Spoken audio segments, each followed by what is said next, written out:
Hello everyone. I wanted to share some ideas about the composition, the mise-en-scène, and the moving camera in Citizen Kane. And I wanted to watch a scene here with you and then kind of parallel it with another scene that uses the same technique. I'm not sure if you noticed the parallels in Citizen Kane, both in terms of the storytelling and in terms of the filmmaking.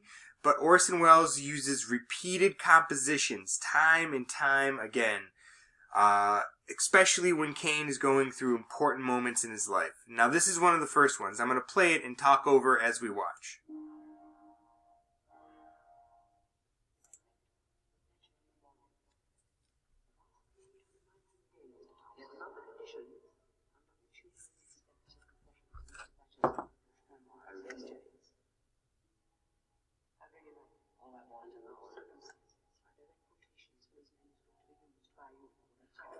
I'm just looking for one.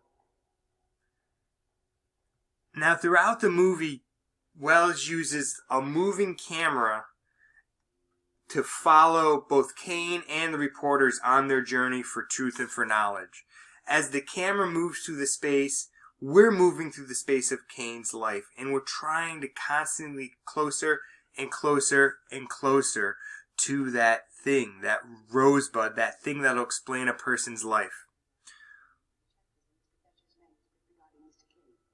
The lighting here is particularly powerful for me.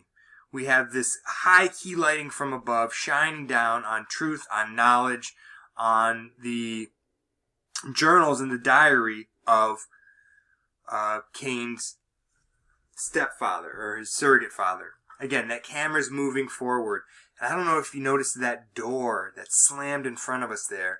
There are constantly fences, doors, walls that get in the way of us getting close to Charles Foster Kane.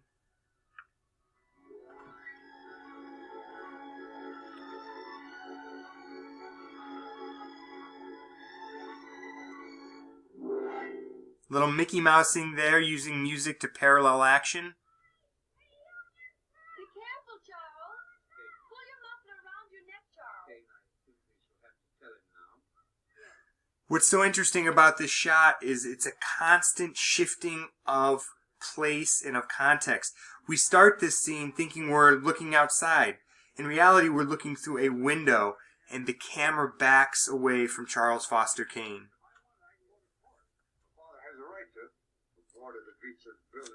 Now, if we look at this composition here, we see Kane's father, we see the banker, and we see Kane's mother, all discussing what's going to happen with Charles Foster Kane.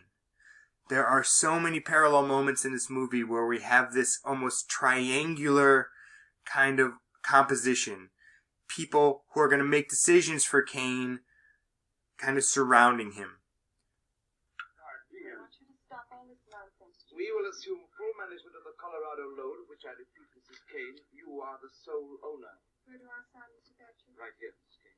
Harry, I'm asking you for the last time. Anybody think I hadn't been a good The sum of husband? $50,000 a year is to be paid to you and Mr. Kane as long as you both live, and thereafter to the survivor. Well, let's hope it's all for the best. It is.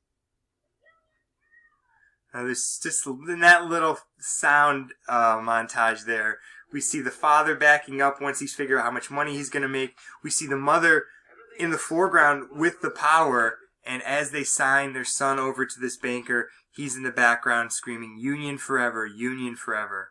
The mother reopens the window, and this perspective shifts. Go on, Mr. Thatcher. Now we're on the outside. We're with Charles Foster Kane. He's been signed away from his parents. He's going to be going to live with his surrogate father. And by placing the camera on the outside of the building, perhaps it makes the audience feel the same abandonment of the son here. Again, Orson Welles comes back to the use of this triangle composition. Characters surrounding Charles Foster Kane who are going to make the decision for him. There's even this triangle in the background. I don't think Orson Welles is using that to kind of mimic the composition, but certainly we have those kind of 3 points of power: the father, the mother, and the banker. You going, Mom? Well, no, your mother won't be going right away, Charles.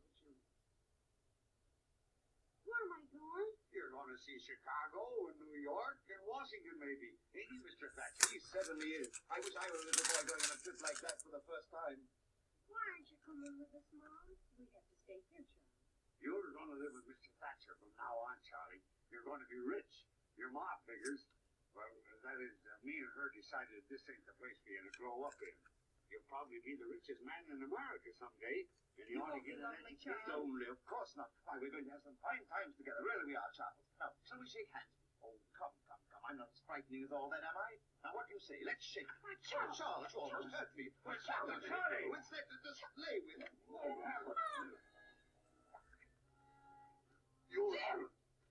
I'm sorry, Mr. Thatcher.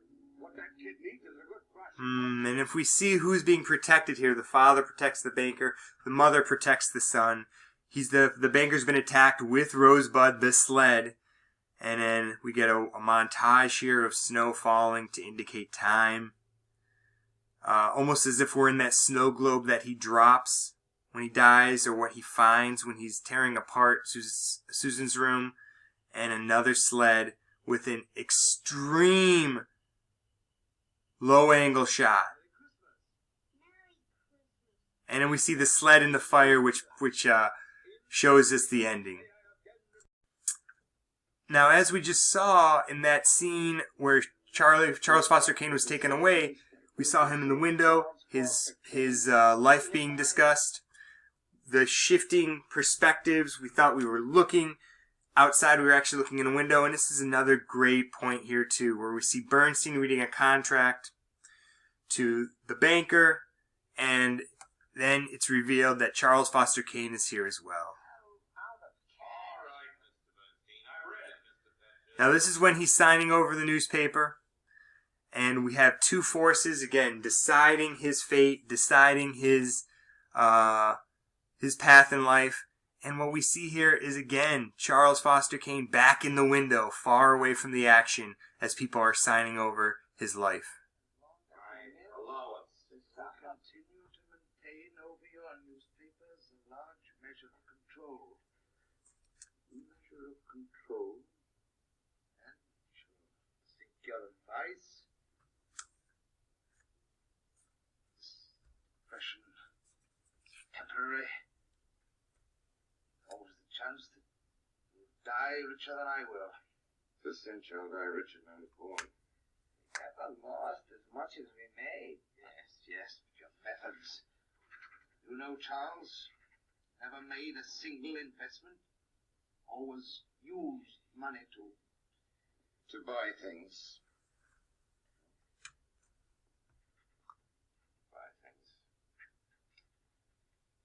My mother should have chosen a less reliable banker.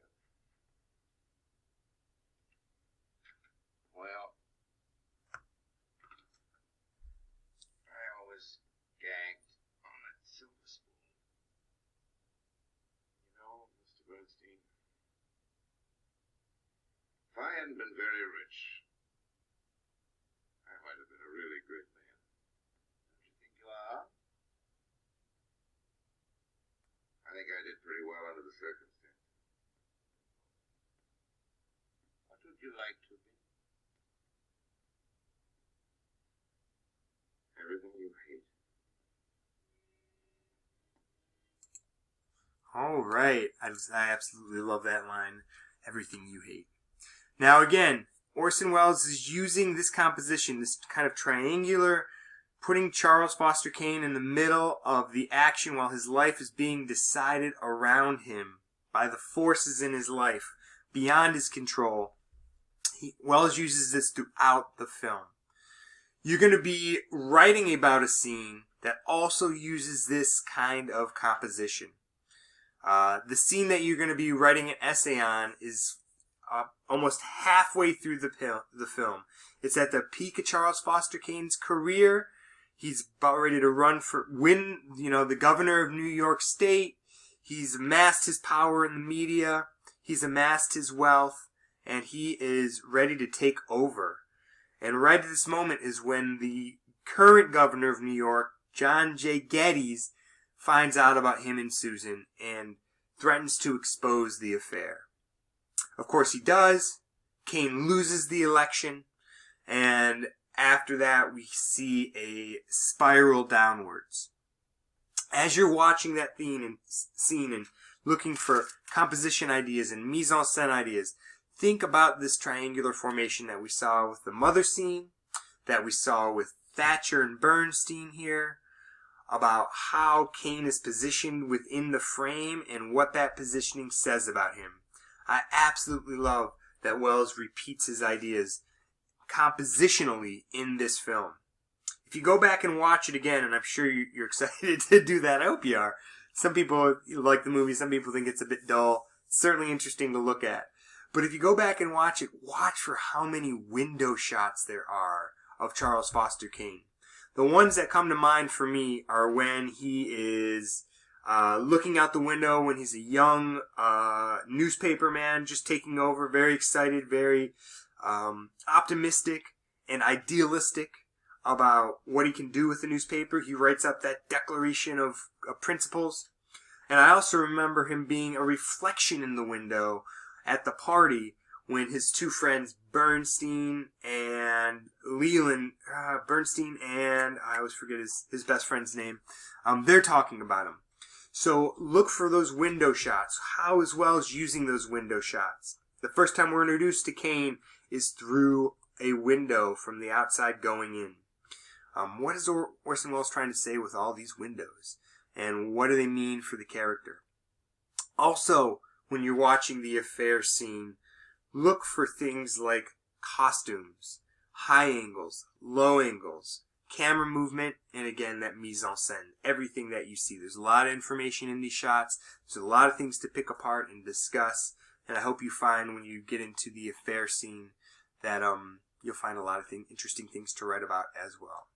Alright, this is my little lecture on composition in Citizen Kane. I hope it was insightful.